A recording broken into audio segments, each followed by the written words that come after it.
सकते हो उतनी करो। शंकर की आराधना करने से नवरात्र में शक्ति का बल बढ़ता।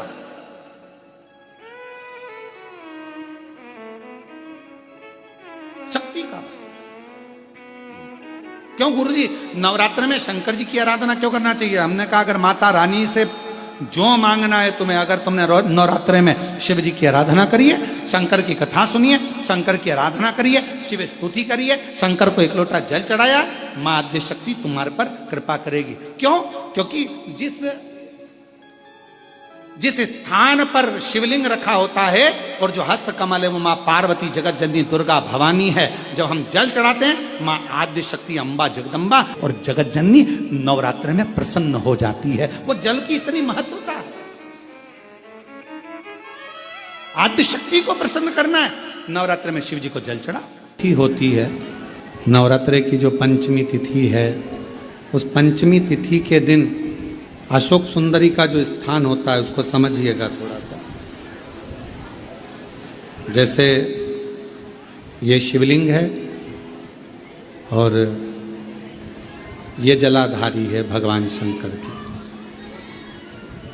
ये शिवलिंग, ये जलाधारी, और जलाधारी में जो जल बहता है उसमें बीच में जो मोटी सी लाइन रहती है वो अशोक सुंदरी होती है। जैसे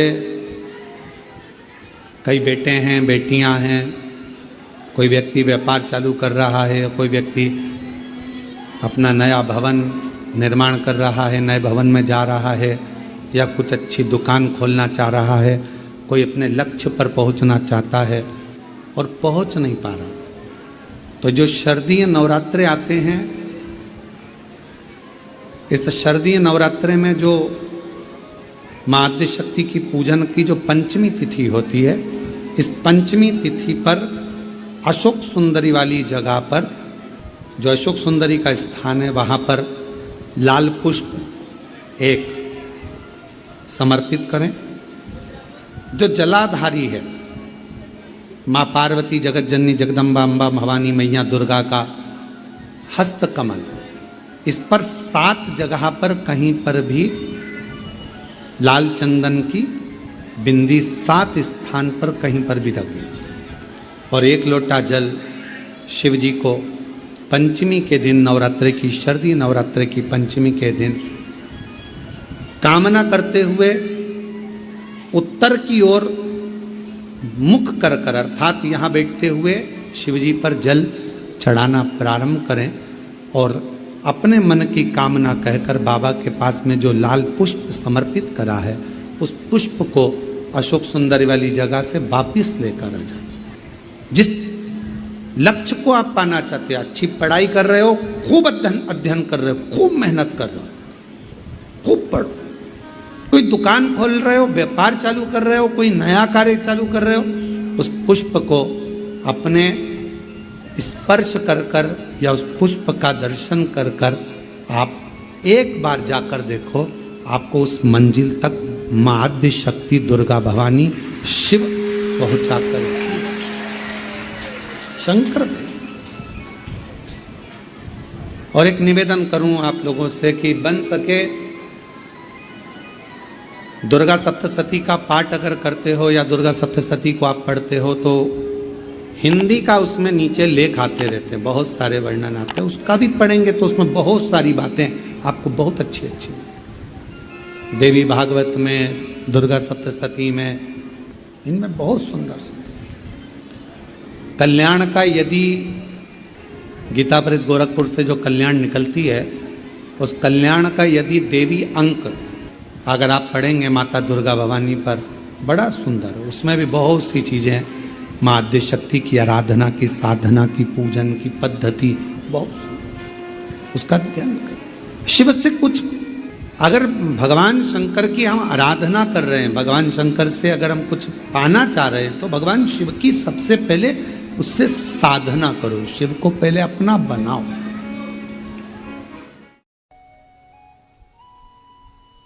और नवरात्रे में भी देवी की आराधना का एक स्मरण का सुख है महाराज। ज्योत का विधान है, नवरात्रे में देवी की ज्योत लगती है, अखंड ज्योति लगती है, जवारे बुआए जाते हैं, कलश लगता है, ज्योत का भी विधान है। जिसके यहां दिया अखंड जलाया जाता है, अगर वो दिए की लो, दिए की बाती अगर दक्षिण दिशा की होती है तो उसके घर में साल भर में एक घात जरूर होती है।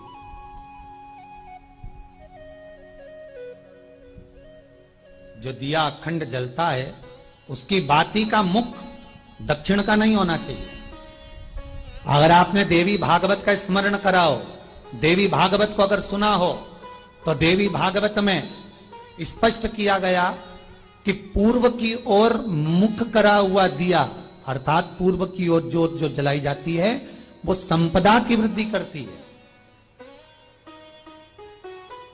पश्चिम की ओर मुख कर कर जो ज्योत लगाई जाती है महाराज, वो वैभव को देती है। और उत्तर की ओर जो मुख कर कर ज्योत जलाई जाती है, उत्तर की ओर जो ज्योत का मुख रहता है वो आयु की वृद्धि करती है, घर में अकाल मौत को रोकती है।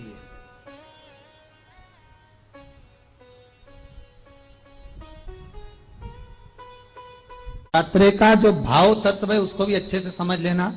दक्षिण की ओर ज्योत ना लगाएं। अगर आपको लगाना है पूरब की लगाएं, पश्चिम की लगाएं या उत्तर की लगाएं।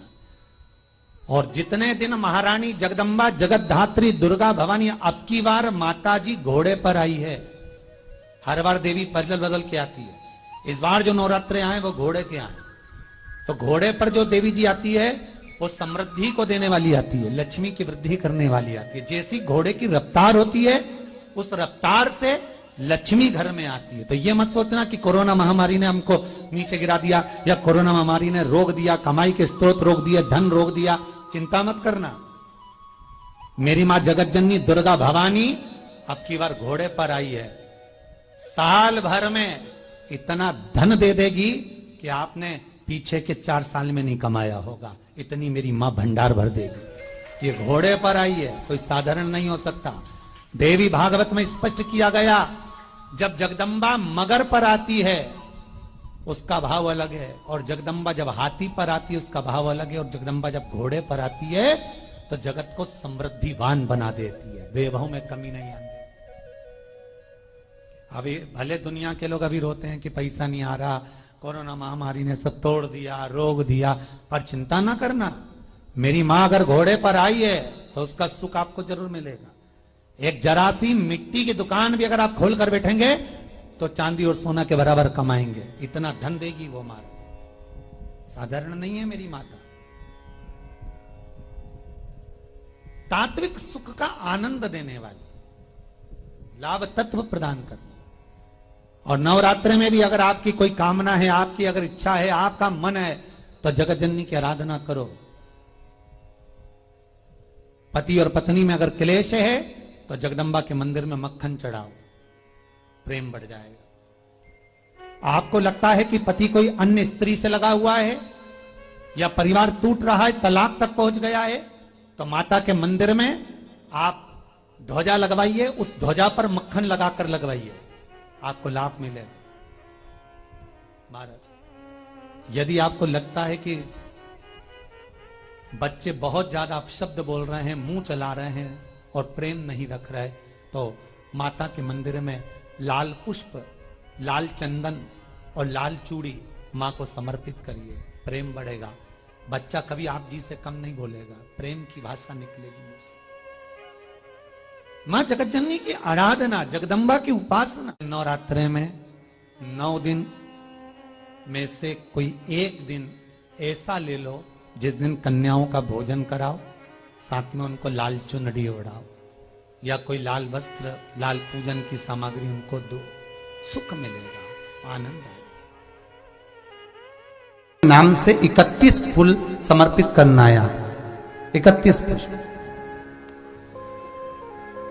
और कुंदकेश्वर के नाम से 31 पुष्प समर्पित कर कर बेलपत्री के पेड़ के नीचे की जड़ थोड़ा सा भाग निकालकर ऊपर से छीलकर अंदर का भाग शंकर कुंदकेश्वर को चढ़ाना है।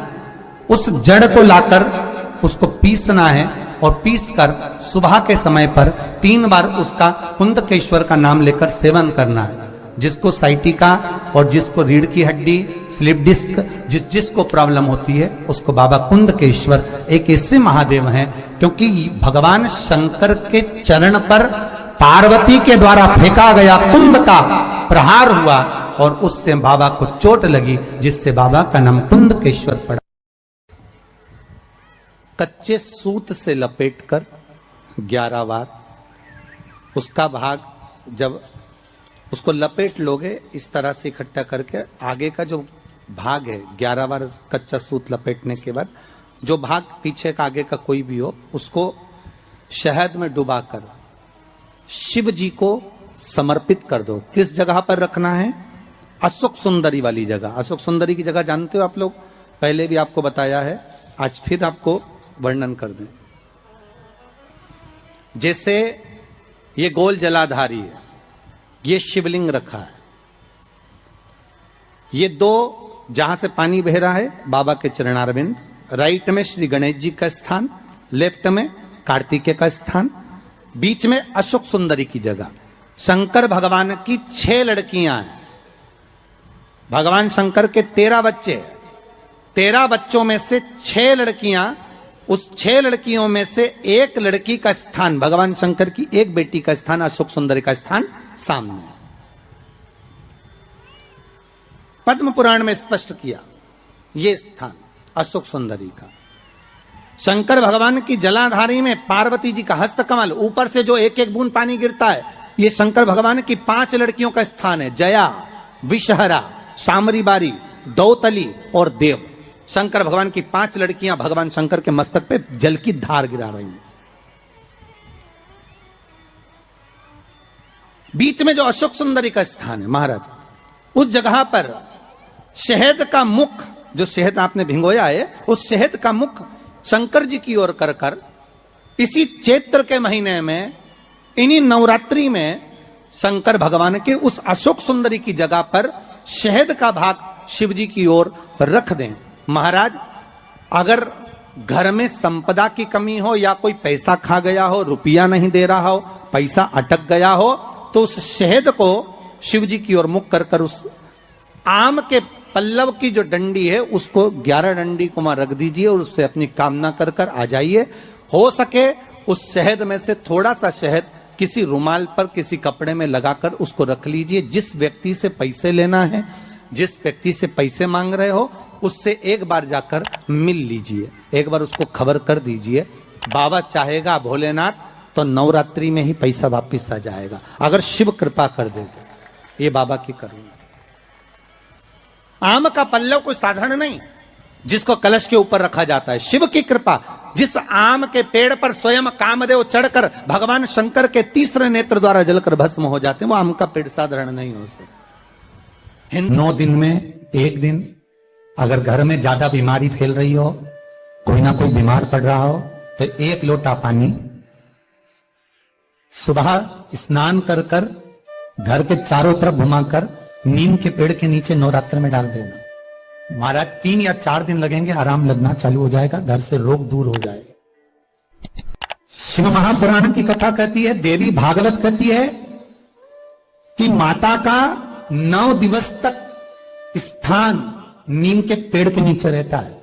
इसलिए आज भी दक्षिण दिशा में देवी की मूर्ति नहीं बिठाते, नीम के पेड़ को साड़ी पहनाते हैं, नीम के पेड़ का ही मांग भरकर मंगलसूत्र पहनाकर नीम के पेड़ का ही श्रृंगार होता है और नीम के पेड़ की ही पूजन होती है। दक्षिण दिशा में माता की मूर्ति विराजमान नहीं करते नवरात्र में नीम के वृक्ष की पूजन करते, क्योंकि देवी भागवत में स्पष्ट कहा गया, नवरात्रि तक मां जगत जननी जगदम्बा 64 योगिनियों के साथ में नीम में विराजमान हो जाती। 64 योगिनी। घर के अंदर बैठकर आप 27 मनके की माला जप रहे हो, घर के अंदर बैठकर 30 मनके की माला जप रहे हो, घर के अंदर बैठकर 108 मनके की माला जप रहे हो। आप जितने भी मनके की माला घर के अंदर बैठ रहे हो और जप रहे हो, उसका पुण्य आपको प्राप्त होगा, मना नहीं है, मिलेगा। पर रुपये में से 54, रुपये में से कितना मिल रहा है? 54, 25%। वही माला आप किसी मंदिर में, देवालय में, तीर्थ में जप रहे हो, उसका पुण्य मिलेगा केवल आधा, 50%, मात्र 50। महाराज, वही माला आप यदि पीपल, आंवला, समी, बेलपत्र, इन वृक्ष के नीचे अगर आप एक माला को लेकर बैठे हो और बिना आसन के, समी के वृक्ष के नीचे आप कोई मंत्र जप रहे हो, कोई बेलपत्री के पेड़ के नीचे मंत्र जप रहे हो, कोई आंवले के पेड़ के नीचे मंत्र जप रहे हो, किसी पीपल के वृक्ष के नीचे मंत्र जप रहे हो, तो वहां आसन लगाने की जरूरत नहीं होती। बिना आसन के अगर आपने एक माला का, एक मन का भी अगर जपा है, शिव महापुराण कहती है, विष्णु पुराण कहती है कि 100% पुण्य आपके खाते में उस मंत्र का फल प्रदान कर देता है। उस मंत्र का, शिव महापुराण की कथा, लिंग पुराण की कथा, विष्णु पुराण की कथा, पद्म पुराण की कथा कहती है कि किसी वृक्ष के नीचे, जिन वृक्षों का गुणगान हमारे शास्त्र करते हैं, जिन वृक्षों का गुणगान हमारी पुराणे करती हैं, उन वृक्ष के नीचे अगर एक मंत्र का मन का भी फेरा जाए तो उसका पुण्य हजारों गुना प्राप्त हो जाता, आप रूप प्राप्त होता अपने आप।